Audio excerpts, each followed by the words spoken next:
Judith Omondi, Ramogi TV. Oganda mathoth medo yudo pek kaluwore gi koth madhi nyime gi chwe kor gwenge ma pacho ka ma osemiyo oula omwomore nyaka e miere kendo daro jopiny mathoth. Jopiny ma odak e gwenge ma oula thoro dare ji machalo ka puothe mantiere Kisumu kod gwenge ma Karachuonyo e kaunti ma Homa Bay sani nitiere kod Kibaji ka moko kuomgi oula osedaro e miere gi. Jafwambo marwa Ali Abich miyowa chal mar wach e kaunti ma Homa Bay.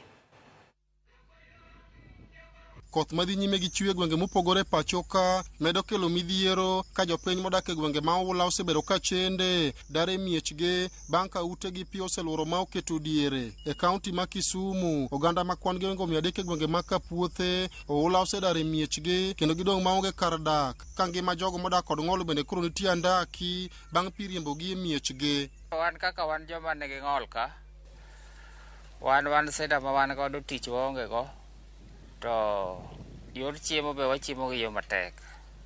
Koro wan mana kwayo koka wanyalo yudo gima wadonjo go e udi to wachamo. Koro pi opong'o ot ma kata kendo onge kaka mach liele. Kane jatelo nyalo yie to nitie tinga moro maleo e pi. Konyalo donjonwa gi nam gi donga kama to bas ikete wang' aorano kata aorano ema nyalo yawonwa to chake gi nam kodugo oko kono. Oganda gi seyo piny owacho mar kaunti no kaachiel kod jotelo ma kono kuom weyogi e paro mojwang'ore e kinde ma koro pi osedarogi e miechgi kendo weyogi maonge kama ginyalo chwe wigi. Koro adier koko to ji osegoyo ma kata kanyo pi opong'. Sani kata jasiasa madine ka onge kata achiel ok inya neno. Koro wan kaka wan joma nyodaro bodaro ng'eny ji osdar.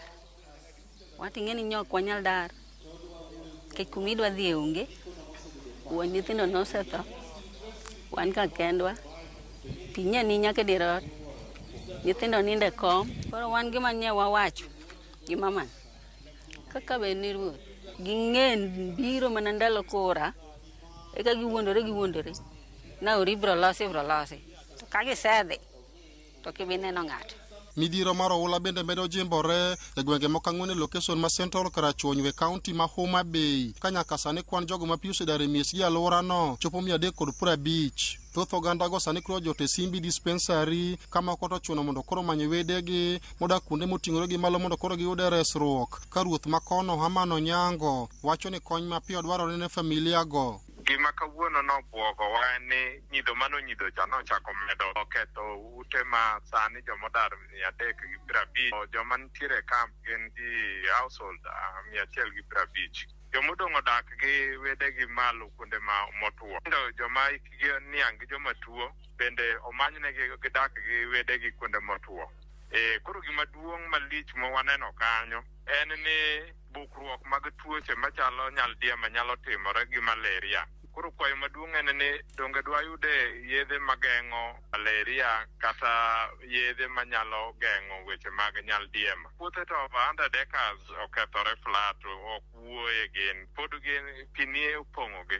Jomet bende wacho lando ni koth pod biro mana medo chwe bende wasekone jopiny mondo koro giaye piny e dho nam kuno ero giringi giduog malo kono. Kumachielo bende riwruok mar Kenya Red Cross oyango oula mane omonjo gwenge ma kon kona mayudore Tana Delta e kaunti ma Taita Taveta. Ali Abich, Ramogi TV, Homa Bay. Riwruok mar